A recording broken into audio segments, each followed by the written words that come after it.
अच्छा जी बच्चों, आज के लेक्चर के अंदर हम डिस्कस करेंगे एक्सेस के एमसीक्यूज चैप्टर नंबर 11 के। अगर आपने मेरे लेक्चर्स लिए हुए हैं सारे इस चैप्टर के, तो ये एमसीक्यू सॉल्व करना आपके लिए कोई परेशानी की बात नहीं है।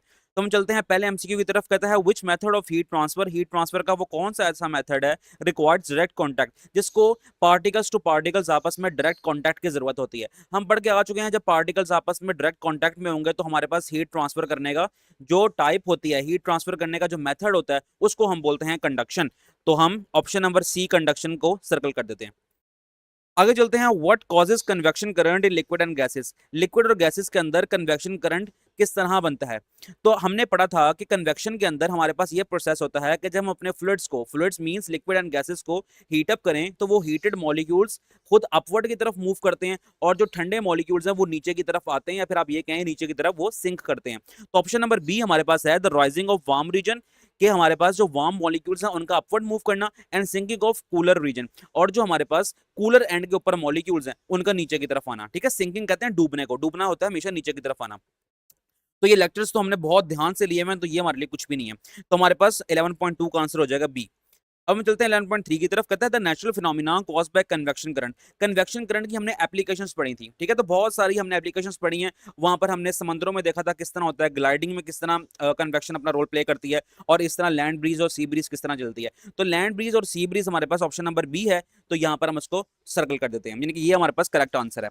आगे चलते हैं हम 11.4 की तरफ। कहता है हाउ डज हीट ट्रांसफर अगर थ्रू रेडिएशन, रेडिएशन के थ्रू हीट ट्रांसफर किस तरह हो सकती है। तो हमने हीट ट्रांसफर थ्रू रेडिएशन वाला टॉपिक पढ़ा था बहुत ही डिटेल से। अगर अभी तक आपने वो लेक्चर नहीं लिया तो समझो आप अपना बहुत नुकसान कर रहे हो। ठीक है, अब वो लेक्चर जाके आप लो, और आपको इतने कॉन्सेप्ट बिल्ड होंगे ना वहां पर कि आप मुझे लाइफ टाइम अल्लाह के हुक्म से आप मुझे दुआएं दोगे। ठीक है, चलो खैर, अब आपने जब वो लेक्चर ले लिया तो आपको पता है कि रेडिएशन के प्रोसेस में इलेक्ट्रोमैग्नेटिक वेव्स हैं जो कि एनर्जी हम तक लेके आती हैं। तो बस हीट ट्रांसफर होती है रेडिएशन के प्रोसेस में with the help of electromagnetic radiations. तो यहां पर हम देख लेते हैं ऑप्शन नंबर सी की तरफ। अगर आप आओ, through the electromagnetic waves without needing a medium, और इन इलेक्ट्रोमैग्नेटिक वेव्स को किसी मीडियम की, किसी सहारे की, सॉलिड लिक्विड गैस, किसी सहारे की जरूरत भी नहीं होती। तो ये एग्जैक्ट डेफिनेशन लिखी हुई है, किसकी, रेडिएशन की डेफिनेशन लिखी है। अगर हम चलते हैं अपने ऊपर इस टॉपिक की तरफ, रेडिएशन वाले की तरफ, तो यहाँ पर आप देखें ये रेडिएशन की डेफिनेशन लिखी है, तो यही हमसे एमसीक्यू पूछ रहा है, हीट ट्रांसफर अगर through electromagnetic waves without requiring a medium. तो एक्जैक्ट यही ऑप्शन उसने दी हुई है हमें एमसीक्यू के अंदर। तो ये एमसीक्यू भी हमारा हो गया 11.4, जिसका आंसर बनता है हमारे पास सी। 11.5 की तरफ चलते हैं। The surface which absorb and emit most radiation, अब कौन सी ऐसी सर्फेस है जो कि एब्जॉर्ब करेगी, अपने अंदर एब्जॉर्ब करेगी और अपने अंदर से निकालेगी रेडिएशन को। तो हम पढ़ के आए हैं लेस्लीस क्यूब वाला कॉन्सेप्ट। तो वहां पर हमने पढ़ा था कि जो डार्क सरफेस है सबसे ज्यादा वो रेडिएशन को अपने अंदर एब्जॉर्ब भी करती है और इमिट भी करती है। अच्छा, साथ साथ लिखा हुआ है यहाँ पर रफ सरफेसेस, अब इसको रट्टा लगाने की बिल्कुल जरूरत नहीं है, ये बात भी हम पढ़ के आए हैं। अगर आप चलें अपने पेज नंबर 27 के बिल्कुल स्टार्ट में, तो जब पढ़ाते वक्त भी मैंने आपको कहा था ये एमसीक्यू है, देखो एमसीक्यू आ भी गया। Rough surfaces absorb and emit radiation better. ठीक है, तो हम कहेंगे लेस्लीस क्यूब में हमने पढ़ा है कि डार्क सरफेसेस अच्छा एब्जॉर्बर एंड अच्छा इमिटर है, और इसके साथ साथ जो रफ सरफेसेस हैं वो भी गुड ऑब्जॉर्बर एंड गुड इमिटर्स हैं रेडिएशंस की। तो हमारे पास ऑप्शन नंबर बी जो है वो करेक्ट बनती है। 11.6 हमसे कहता है कि what is the role of green house effect in earth temperature regulation. Green house effect जो इससे पहला लेक्चर अभी हम पढ़ के आए हैं, इससे पीछे इंतहाई डिटेल से, वो भी लेक्चर अगर आपने अभी तक नहीं लिया तो समझो कि आपने बहुत कुछ मिस कर दिया। अच्छा, कहता है कि what is the role of green house effect, earth का टेम्परेचर रेगुलेशन में ग्रीन हाउस इफेक्ट का क्या किरदार है। तो हम लगाएंगे यहाँ पर, अच्छा इसके पहले ना हम चलते हैं अपने ग्रीन हाउस इफेक्ट वाले टॉपिक की तरफ। तो यहाँ पर लिखा हुआ है, डेफिनेशन पढ़ लो। The green house effect refer to the process by which earth atmosphere traps some of the sun's heat, maintaining the temperature that is suitable for life. Temperature regulation करने में ग्रीन हाउस इफेक्ट का ये role है कि वो सन की heat को अपने अंदर ट्रैप करता है। तो ये एक डेफिनेशन एग्जैक्ट हमें मिल गई। अगर हम चलें अपनी ऑप्शन नंबर सी की तरफ, तो लिखा हुआ it traps heat to maintain a stable temperature. तो ऑप्शन नंबर सी हमारे पास करेक्ट आंसर है इसका। अब हम चलते हैं 11.7 की तरफ। कहता है the sun's heat reaches the earth. अब सन की जो हीट है, सन से जो हीट हमारी अर्थ तक आ रही है, वो किसके थ्रू आ रही है। बिल्कुल हमें पता है, हमने हीट ट्रांसफर थ्रू रेडिएशन का लेक्चर लिया हुआ है। उसका बिल्कुल स्टार्टिंग वाला जो पैराग्राफ है, इनफैक्ट स्टार्टिंग वाली जो लाइंस हैं, वहां पर उसने ये बात कर दी है कि सन से अर्थ तक जो हमारे पास हीट आ रही है वो आ रही है थ्रू रेडिएशन। तो हम लगाएंगे अपनी option number C, through radiation via electromagnetic waves. तो होप सो आपको ये एमसीक्यूज भी सारे पता लग गए होंगे कि इनके करेक्ट आंसर क्या हैं। तो ये एमसीक्यूज मुझे करवाने की इनफैक्ट कोई जरूरत भी नहीं थी, क्योंकि आपके लेक्चर्स अगर आपने ध्यान से लिए हुए ना, तो ये एमसीक्यूज को आप खुद ही आंसर लगा लोगे। तो मैं एक बार आपको रिवाइज करवा दूं दोबारा। पहले का आंसर है सी कंडक्शन, दूसरे का आंसर है B the rising of warm region and sinking of cooler region, तीसरे का आंसर है लैंड एंड सी ब्रीजेस, चौथे का आंसर है C through electromagnetic waves without needing a medium, पांचवे का आंसर है डार्क एंड रफ सरफेस, छठे का आंसर है it traps heat to maintain a stable temperature, सातवें का आंसर है through radiation via electromagnetic waves, जो कि सी ऑप्शन बनती है। तो अब हम मिलते हैं आपसे नेक्स्ट वीडियो में, जहां पर हम करेंगे एक्सरसाइज के शॉर्ट क्वेश्चंस। अच्छा जी बच्चों, आज के लेक्चर के अंदर हम डिस्कस करेंगे शॉर्ट क्वेश्चंस चैप्टर नंबर 11 के। तो ये 8 शॉर्ट क्वेश्चंस हैं, ये सारे के सारे मैं आपको बुक पर से ही मार्क करवा दूंगा। कहीं पर हमें थोड़ी बहुत वैल्यू एडिशन करनी पड़ेगी, तो मैं वहां पर आपको साथ साथ नोट भी करवा दूंगा।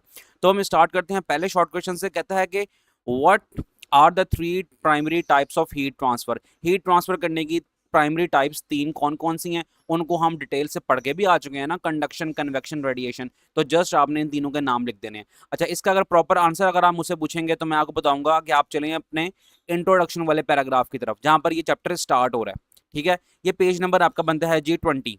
पेज नंबर 20 पे आप देखें, यहाँ पर लिखा हुआ है the 3 primary types of heat transfer is conduction, convection and radiation. तो ये आपके पास होगा 11.1 का आंसर। क्लियर हो गया बात? आपको कॉन्सेप्ट सारे क्लियर हैं कंडक्शन, कन्वेक्शन, रेडिएशन के? तो बस जस्ट इनके नाम लिखने हैं, यहाँ पर नाम पूछ रहा है जस्ट वो आपसे। ठीक है, तो बस ये हमारे पास 11.1 हो गया। अब हम चलते हैं 11.2 की तरफ। कहता है कि why does heat travel faster in metals compare to the non metals. कि मेटल्स के अंदर हीट ट्रांसफर फास्टर क्यों होता है as compare to non metal. तो ये सारी बातें हम डिस्कस करके आए हैं अपने कंडक्शन वाले टॉपिक के अंदर। अगर आप चलें अपने पेज नंबर 21 की तरफ, तो वहां पर हमारे पास कंडक्शन जहां पर एंड हो रहा है, वहां पर बुक ने भी ये आंसर बनाया हुआ है, आप देख सकते हैं। Metals have free electrons that can move. अच्छा, इससे पहले आप देखो बुक ने जो क्वेश्चन बनाया हुआ है ना, इसका कहता है why does heat travel more quickly in metals than in non metals. यही एग्जैक्ट सवाल उसने 11.2 के अंदर पूछ लिया हमसे। तो हम यहाँ से मेटल से स्टार्ट करेंगे, मेटल्स हैव फ्री इलेक्ट्रॉन, यहाँ से हम स्टार्ट करेंगे और नॉन मेटल पे जाके खत्म कर देंगे। ठीक है, जब मैं आपको ये पढ़ा रहा था उस टाइम भी मैंने आपको कहा था कि ये शॉर्ट क्वेश्चन इंपॉर्टेंट लग रहा है वाला, तो आप इसको जरूर याद करना। बहरहाल ये हमारे पास 11.2 हो गया। अब हम चलते हैं 11.3 की तरफ। कहता है कि how does convection transfer. Convection किस तरह ट्रांसफर करती है हीट को लिक्विड्स और गैसेस के अंदर। तो ये जो हमारे पास कॉन्सेप्ट था कन्वेक्शन वाला, जो कि हमने बहुत ही डिटेल से पढ़ा था, तो ये वहां पर जाके आपको इसका आंसर मिल जाएगा बिल्कुल स्टार्टिंग में। अगर आप चलते हैं अपने पेज नंबर 21 की तरफ, जहां पर आपका convection in liquid and gases start हो रहा है, तो यहां से आप मार्क करो व्हेन अ लिक्विड और गैस इज हीटेड। ठीक है, यहां से आपने स्टार्ट करना है पैराग्राफ नंबर 2 से, और खत्म कर देना है कोल्ड एरिया पे जाके, जहां पर आपकी डेफिनेशन खत्म हो रही है। तो ये आपके पास आ गया 11.3 का आंसर। ठीक है, अगर आपको कॉन्सेप्ट नहीं है इसके, तो डिस्क्रिप्शन में प्लेलिस्ट का लिंक है, वहां पर मैंने सारे लेक्चर्स तरतीब से अरेंज किए हुए हैं, वहां पर जाके आप लेक्चर्स लेके आ सकते हो। बहुत डिटेल से पढ़ाया है, ईच एंड एवरीथिंग क्लियर किया है, परफेक्ट जितना हो सकता है ना, मैंने उस तरह परफेक्ट पढ़ाया है आपको। तो अब ये आप पे डिपेंड करता है आप कितना अच्छा समझ सकते हैं इसको। अब हम चलते हैं 11.4 की तरफ। What natural phenomena causes land and sea breeze. Land और सी ब्रीज जो होता है वो किस फिनोमिना के तहत होता है। और हमें पता है कि वो जो नेचुरल फिनोमिना हमारे पास है वो कन्वेक्शन का ही है, क्योंकि कन्वेक्शन की एप्लीकेशंस के अंदर ही हमने land breeze and sea breeze पढ़ा था। अगर आप चलते हैं अपने पेज नंबर 23 की तरफ, तो उसके बिल्कुल स्टार्ट पे आ जाओ, यहाँ मैंने लगाया हुआ 11.4। आपने स्टार्टिंग में पहले लिखना है, क्योंकि हमने आंसर को क्वेश्चन के हिसाब से अरेंज करना है ना, तो स्टार्टिंग की लाइन आपने लिखनी है convection is the natural phenomena causes land and sea breeze. तो कन्वेक्शन वो नेचुरल फिनोमिना है जिसकी बुनियाद पर लैंड और सी ब्रीजेस होते हैं। तो अब इसका आंसर आपने क्या लिखना है, लैंड एंड सी ब्रीज आपने पढ़ा हुआ अच्छे से, इसको आपने सारा याद भी करना है। ठीक है, इंपॉर्टेंट अलग से भी आ सकता है ये। और जब आपने सारा याद कर लिया होगा टॉपिक के दौरान, तो आपने शॉर्ट क्वेश्चन में लिख देना इसको, ड्यूरिंग द डे से स्टार्ट करना और लैंड ब्रीज पे जाके खत्म कर देना। तो यहाँ पर आपका सी ब्रीज और लैंड ब्रीज दोनों ही कवर हो रहे हैं, जितना मैंने मार्क किया इस हिस्से में। ठीक है, बस शोन एंड फिगर काट देना, यहाँ से भी आप शोन एंड फिगर काट देना, बाकी जो कुछ मैंने मार्क किया आपने इसको लिख देना है। बस स्टार्टिंग ख्याल रहा है कि आपने अपने आंसर को क्वेश्चन के हिसाब से अरेंज करना है। तो ये जो लाइन मैंने ऊपर लिखी है ना, इस लाइन को जरूर लिखना है आपने। उसके बाद फिर आपने ड्यूरिंग द डे से स्टार्ट कर देना है, और नीचे जाके जहां पर ये खत्म हो रहा है लैंड ब्रिजेस पर, वहां पर जाके आपने इसको खत्म कर देना है। तो ये हमारे पास हो गया 11.4 का आंसर। इसी तरह अब हम करते हैं 11.5। 11.5 हमसे कहता है कि how do birds and gliders take advantage of convection current. ये लैंड ब्रीज और सी ब्रीज से बिल्कुल अगला टॉपिक है, ग्लाइडर्स वाला। तो वहां पर हम इसको मार्क कर लेते हैं। पढ़ाते वक्त भी मैंने मार्क करवाई थी चीजें आपको, तो आपने वो याद की होंगी ऑब्वियसली, तो ये भी आपको याद करना कोई मसला नहीं होगा। ये शॉर्ट क्वेश्चन एक्सरसाइज वाला है, तो इसको भी हम यहाँ पर मार्क कर लेते हैं। 11.5 का जो आपका आंसर है ना, वो आपने यहाँ से स्टार्ट करना है, ग्लाइडर से स्टार्ट करना है आपने, और एयर राइजेस तक खत्म कर देना है। ये आपका बनता है पेज नंबर 23। ठीक है, आग ग्लाइडर से आपने स्टार्ट करना है और खत्म कहाँ कर देना है, एयर राइजेस पे।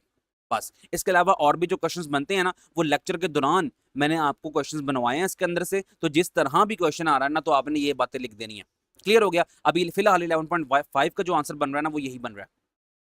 तो उसके अलावा जो क्वेश्चंस मैंने पहले बनवाए थे इस टॉपिक के अंदर उनको भी एक साथ देख लेना, ताकि आपको जिस तरह मर्जी क्वेश्चन है आपको पता होना चाहिए कि इसका आंसर वही आंसर है जो हर जगह अरेंज हो रहा है। बहरहाल अब ये हमारे पास 11.5 भी कवर हो गया। इसी तरह हम चलते हैं 11.6 की तरफ।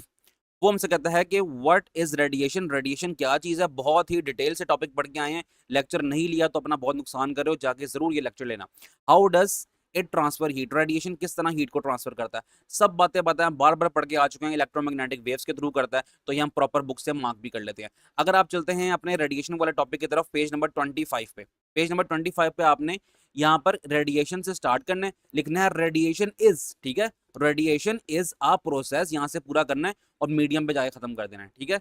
ये ऊपर वाली बातें भी लिखनी है और जो हमारे पास डेफिनेशन है ना येलो बॉक्स के अंदर, इसको भी आपने करना है। तो ये आपके पास होगा 11.6 का आंसर। क्लियर हो गया ना? रेडिएशन इज से स्टार्ट करना है आपने और खत्म यहाँ पर मीडियम पे कर देना है, बस ये आपके पास आंसर है 11.6 का। अच्छा, इस तरह अब हम चलते हैं 11.7 की तरफ। कहता है why does a dull black surface emit absorb more radiation than a shiny silver surface. अब ये हम पढ़ के आए हैं लेस्लीज क्यूब वाले टॉपिक में, और उसके बाद जो हमारे पास एक सब टॉपिक आ रहा था वहां पर भी हमने बात पढ़ी है। हमने पता है कि जो हमारे पास सिल्वर शाइनी सरफेस होती है वो गुड रिफ्लेक्टर है, इसलिए वो अपने अंदर ना तो हीट को एब्जॉर्ब करती है ना ही इमिट करती है। इसके मुकाबले में डल ब्लैक सरफेस ये काम करती है। तो प्रॉपर आंसर हम बुक से ही इसका मार्क कर लेते हैं और ये आंसर हमें मिल जाएगा हमारे पेज नंबर 26 के ऊपर।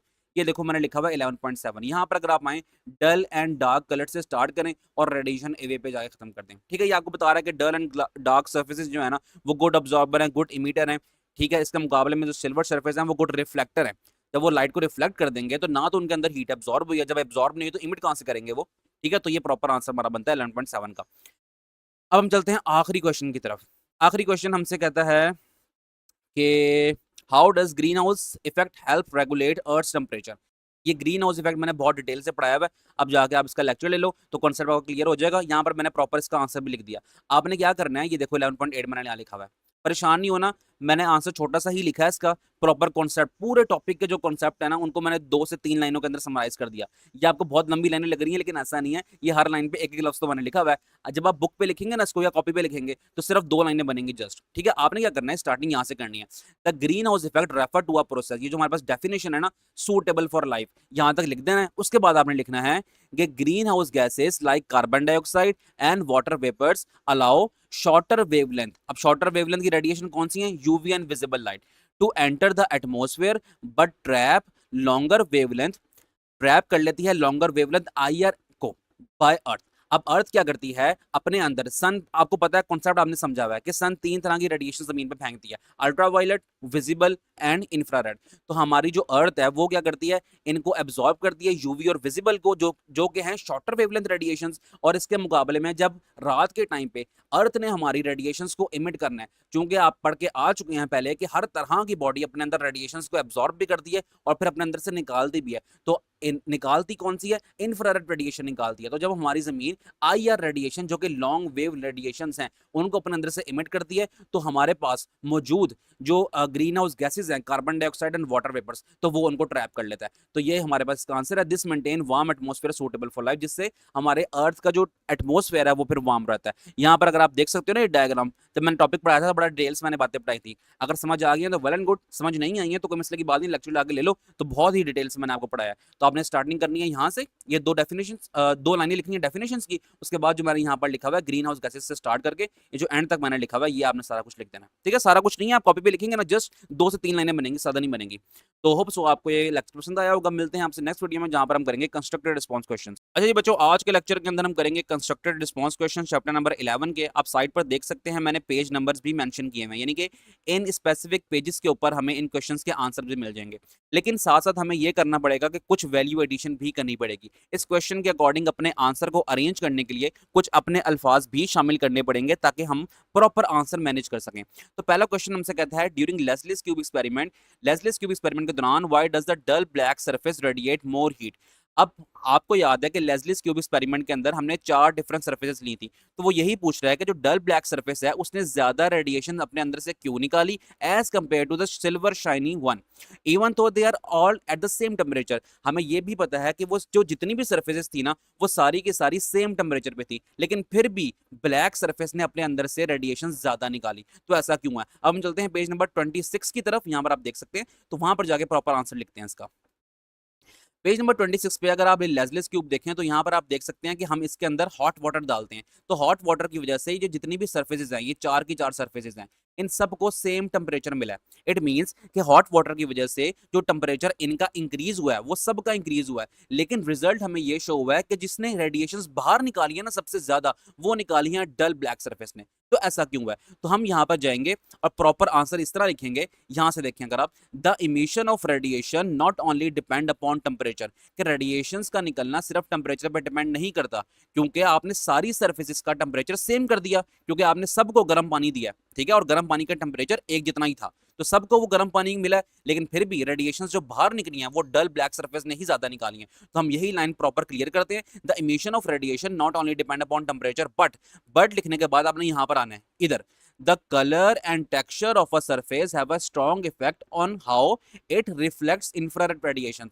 यहाँ पर जो इमिट और एब्सॉर्प्शन का लफ्ज था ना, ये मैंने काट दिया क्योंकि हम सिर्फ रेडिएशंस का इमिट करने के बारे में जिक्र कर रहे हैं, ठीक है। तो हम यहाँ पर ये लिखेंगे कि यहाँ तक लिखेंगे हम इंफ्रारेड रेडिएशंस तक, उसके बाद हम आगे जाएंगे, हम कहेंगे यहाँ से अ डल ब्लैक सरफेस, यहाँ से a dull black surface is rough, dull black surface rough होती है और डार्क होती है, which naturally makes it an excellent radiator, जिसकी बिना पर ये जो सरफेस है ना वो अच्छा रेडिएटर है, या फिर आप ये कहेंगे इमिटर है हीट का। It allows internal thermal energy to escape easily as radiation, जो कि अलाउ करती है अंदर मौजूद थर्मल एनर्जी को कि वो बाहर आराम से रेडिएशन के फॉर्म में निकल जाए, ठीक है। अब हमने पढ़ा ना कि लेस्लीज क्यूब के अंदर हम पानी डालते हैं, यानी कि जो थर्मल एनर्जी, जो हीट एनर्जी इकट्ठी हुई है वो डिब्बे के अंदर हुई है। अब डिब्बे से बाहर निकालना, डिब्बे से बाहर निकालना हम कहते हैं ये रेडिएट करना है, या फिर आप कहते हैं इमिट करना है। तो डल ब्लैक सरफेस ने ये काम सबसे अच्छी तरीके से किया है। अब हम कंपेयर करें तो सिल्वर सरफेस के साथ, हम कहेंगे while a shiny silver surface act like a mirror for the heat. अब जो शाइनी सिल्वर सरफेस है वो मिरर के तौर पे एक्ट करती है हीट के लिए,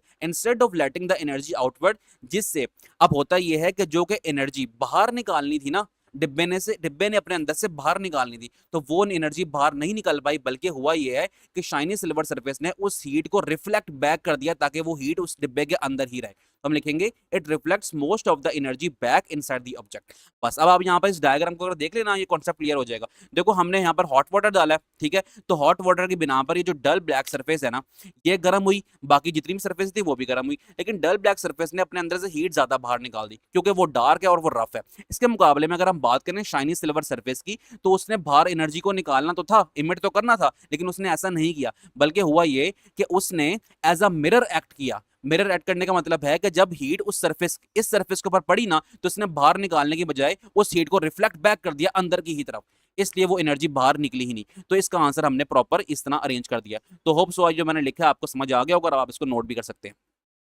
अब हम चलते हैं 11.2 की तरफ। कहता है हाउ डज द साइज या फिर सरफेस एरिया की बात कर रहे हो for radiator effect the amount of heat it emits through the radiation. कहता है साइज या फिर सरफेस एरिया के बारे में बताओ कि वो रेडिएटर्स किस तरह अपने अंदर से हीट ज्यादा निकालता है in the form of radiations, ठीक है। Explain using the real world example. अब हमने जो रेडिएटर जो कि हम कमरों में इस्तेमाल करते हैं उनकी एग्जांपल ली थी जब हमने टॉपिक पढ़ा था, तो हम वहीं पर ही मार्क कर लेते हैं पेज नंबर 27 के ऊपर। तो यहाँ पर अगर हम चलें लेस्लीज क्यूब से बिल्कुल अगले टॉपिक की तरफ जो कि हमारे पास है यहाँ पर, ठीक है, पेज नंबर 27 के ऊपर। यहाँ पर अगर आप नोट करें मैंने लिखा है 11.2। तो यहाँ पर आप करेंगे if an object has a large surface area, अगर किसी ऑब्जेक्ट का सरफेस एरिया ज्यादा है, इट कैन एमिट और absorb more heat as a faster rate. तो यहाँ तक लिखने के बाद आप जाएंगे यहाँ पर a large area means more radiation can happen at the same time making heat transfer more efficient. ये करने के बाद उसने कहा था एग्जांपल दो, फिर हम एग्जांपल दे देंगे जो कि हमने इस टॉपिक के दौरान पढ़ी भी थी। This is why radiators used for the heating rooms are made with lots of thin slot और फाइन इंक्रीज और fins to increase the surface area without taking up too much space. तो ये सारा कॉन्सेप्ट मैं आपको समझा के आ चुका हूँ कि सरफेस एरिया किस तरह इंपैक्ट करती है किसी भी ऑब्जेक्ट के ऊपर कि वो हीट ज्यादा अपने अंदर से इमिट करे। तो ये 11.2 का हमारा आंसर ये बुक पर ही मार्क हो जाएगा प्रॉपर। अगर अभी तक आपने इससे कॉन्सेप्ट प्रॉपर नहीं लिया तो मेरे लेक्चर्स ले लो, वहां पर जाके आपको सारे कॉन्सेप्ट क्लियर हो जाएंगे। तो ये आंसर्स आपके लिए कुछ भी नहीं है। अब हम चलते हैं 11.3 की तरफ। कहता है why is convection not possible in solid. Solids के अंदर आपको पता है कंडक्शन होती है, तो वो यही पूछ रहा है कि कन्वेक्शन पॉसिबल क्यों नहीं है। तो कन्वेक्शन वाले लेक्चर के अंदर ये कॉन्सेप्ट मैंने बहुत डिटेल से डिस्कस किया था। अगर अभी तक लेक्चर नहीं लिया तो डिस्क्रिप्शन में प्लेलिस्ट का लिंक है, वहां जाके लेक्चर ले सकते हैं आप। How does the convection current in liquid. अब कन्वेक्शन करंट लिक्विड के अंदर और गैसेस के अंदर कंपनसेट करता है फॉर देयर पूरा थर्मल कंडक्टिविटी। अब चूंकि हमें पता है कि लिक्विड्स और गैसेस के अंदर कंडक्शन नहीं होती, तो वो हीट ट्रांसफर करते हैं थ्रू कन्वेक्शन। तो हम यही बात डिस्कस करते हैं अपने पेज नंबर 21 के ऊपर, वहां पर जाके प्रॉपर इसका आंसर लिख लेते हैं। अब जब हम पेज नंबर 21 पे जाएंगे जहां पर हमारा कन्वेक्शन का टॉपिक स्टार्ट हो रहा है, तो वहां पर आप नोट कर सकते हैं मैंने लिखा है 11.3। तो आप लिखेंगे इसका आंसर, आप कहेंगे convection requires actual movement of particles. हमें पता है कि कन्वेक्शन में पार्टिकल्स का एक्चुअल मूवमेंट हमें चाहिए, ठीक है, from one place to another. आगे इन सॉलिड, सॉलिड के अंदर टाइटली पैक्ड आर फिक्स्ड। अच्छा क्या लिखा है, इन सॉलिड्स particles are, ठीक है, particles are tightly packed and fixed in their position so they can not move freely। अब हमें पता है कि सॉलिड के अंदर पार्टिकल्स आपस में टाइटली पैक्ड होते हैं, डायरेक्ट कांटेक्ट में होते हैं, इसलिए कन्वेक्शन की तरह वो हीट ट्रांसफर नहीं कर सकते, ठीक है। अब अगला अगला जो पॉइंट था ना वो उसका ये पूछ रहा था, कहता है हाउ फ्लूइड्स कंपनसेट। अब जो फ्लूइड्स हमारे पास हैं लिक्विड और गैसेस, वो किस तरह अपने अंदर से हीट को ट्रांसफर करते हैं। जब पार्टिकल्स आपस में डायरेक्ट कांटेक्ट में है ही नहीं ना लिक्विड और गैसेस के, तो फिर भी उसके अंदर से हीट ट्रांसफर हो रही है, तो वो किस तरह करते हैं, तो हम वो कहते हैं ये करते हैं कन्वेक्शन के थ्रू। वन लिक्विड और गैस इज हीटेड, यहाँ से अब स्टार्ट करें और फ्लूइड्स पे जाके खत्म कर दें। तो ये हमने कॉन्सेप्ट पढ़ लिया था लेक्चर के अंदर भी, लेकिन अब जो बुक में मार्क करना है आपने, कॉन्सेप्ट आपका क्लियर है, ठीक है, आपने अगर लेक्चर लिया हुआ है तो अब यहाँ तक इसको मार्क कर लें, तो ये आपका प्रॉपर आंसर 11.3 का हो जाएगा। अब हम चलते हैं 11.4 की तरफ। कहता है how do birds and eagles and, अच्छा अब ये जो आपको याद होगा हमने एप्लीकेशंस ऑफ कन्वेक्शन करंट पढ़ी थी, वहां पर हमने ग्लाइडर्स वाला टॉपिक पढ़ा था। तो कहता है how do birds like eagles, eagles और gliders manage to stay aloft without flapping their wings. अपने परों को फड़फड़ाए बगैर किस तरह वो हवा में रह सकते हैं घंटों तक। तो हमने पढ़ा था कन्वेक्शन करंट के इस्तेमाल से और थर्मल के इस्तेमाल से, तो वही ग्लाइडर वाला टॉपिक है ना, पूरा हम इसका आंसर लिख देंगे। इस explain the scientific principle involve. तो साइंटिफिक प्रिंसिपल आपको पता है क्या इस्तेमाल हो रहा है, कन्वेक्शन इस्तेमाल हो रहा है, बिल्कुल ठीक है। तो पेज नंबर 23 के ऊपर जाके हम जो ग्लाइडर वाला टॉपिक है वहां पर इसका आंसर मार्क कर लेते हैं। अच्छा जी, पेज नंबर 23 पे हमारे पास ये टॉपिक है और यहाँ पर हम लिखेंगे, आप स्टार्ट करेंगे बर्ड्स एंड ग्लाइडर, लिखेंगे बर्ड्स एंड ग्लाइडर्स ये लिखेंगे, फिर लिखेंगे relies on the upward movement of the warm air currents और thermals created by the convection, ठीक है। ये आपका जो पहला पॉइंट है ना, कि आपके बताएं कि प्रिंसिपल कौन सा फॉलो हो रहा है, ये तो हम बता देंगे कि हमारे पास प्रिंसिपल कन्वेक्शन का फॉलो हो रहा है। उसके बाद हम प्रॉपर इसकी एक्सप्लेनेशन कर देंगे, तो ग्लाइडर से आप स्टार्ट करेंगे और विंग्स पे जाके खत्म कर देंगे।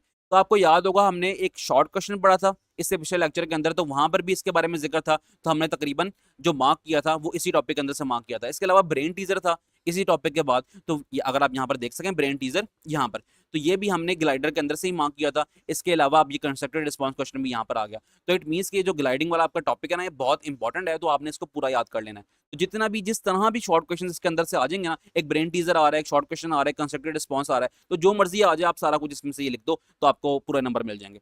तो होप सो आपकी बातें समझ आ गई हैं। चलते हैं 11.5 की तरफ। ये जो क्वेश्चन है ना हमारा बेस करता है रेडिएशन वाले कॉन्सेप्ट पे, और ये हमें मिल जाएगा पेज नंबर 25 के ऊपर। लेकिन पहले हम क्वेश्चन समझ लेते हैं क्या कहता है। कहता है why does a hot metal object, एक हॉट मेटल का ऑब्जेक्ट है, placed in a cooler room, जब उसको हम ठंडे कमरे के अंदर रखते हैं, इवेंचुअली कूल डाउन, तो फिर वो गर्म ऑब्जेक्ट था ना, ठंडे कमरे में आपने रखा और वो ठंडा हो गया। Explain using the concept of radiation, radiation के कॉन्सेप्ट को और थर्मल इक्विलिब्रियम के कॉन्सेप्ट को ध्यान में रखते हुए इसका आंसर दो, और इसका आंसर हमें प्रॉपर्ली मिल जाएगा पेज नंबर 25 के ऊपर। अब हम चलते हैं पेज नंबर 25 पर।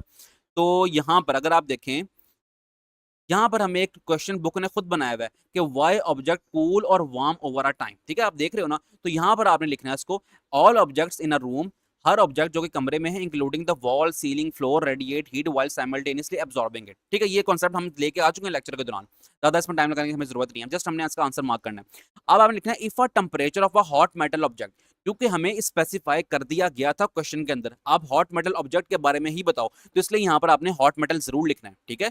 ऑब्जेक्ट लिखना है, फिर आगे यहाँ से इज हायर, यहाँ सारा लिख देना है बुक वाला, is higher than that of its surrounding, it radiate more heat than absorb it. तो कॉन्सेप्ट इसका सिंपल है कि अगर आपके पास कोई गर्म ऑब्जेक्ट है as compare to its surrounding, ठीक है, तो वो गर्म ऑब्जेक्ट ज्यादा हीट रेडिएट करेगा अपने अंदर से एज कंपेयर टू कि वो कितनी एब्जॉर्ब कर रहा है। तो यही बात यहां पर लिखी हुई है। कॉन्सिक्वेंटली इस temperature decreases until it matches the temperature of the surrounding environment.